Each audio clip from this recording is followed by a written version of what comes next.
আসসালামু আলাইকুম। লাকির হ্যাসেলে আপনাদের স্বাগতম। আজ আপনাদের কলার পিঠার রেসিপি দেখাবো। পিঠাটি তৈরি করার জন্য প্রথমে আতপ চালের গুঁড়া, কলা, নারকেল এবং চিনি ভালোভাবে একসাথে মিশিয়ে একটা বেটার তৈরি করতে হবে। এই বেটারের সাথে কিছুটা ময়দা দিবেন, তাহলে পিঠাটা একদম নরম হয়। এবার গরম তেলে পিঠাগুলো ছেড়ে দিলাম। এই পিঠার রেসিপিটা দেখাতে গিয়ে আমার ছোটোবেলার একটা স্মৃতি খুব মনে পড়ে গেল। আমার মা যখন এই পিঠাটা তৈরি করতেন, তখন আমরা ভাই বোনেরা চুলার সাইডটা বসে থাকতাম। মায়ের কখন পিঠাটা ভাজবে, কখন আমরা খাবো, অস্থির হয়ে যেতাম। মায়ের কথাগুলো মনে পড়লে বুকটা মোচড় দিয়ে ওঠে।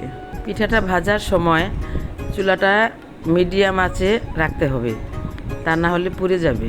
এভাবে আমি পর্যায়ক্রমে সবগুলো পিঠা ভেজে নিলাম। কলার পিঠাটা বানানো খুব সহজ, এটা খেতে ভারী মজা, আবার বানাতেও খুব একটা সময় লাগে না।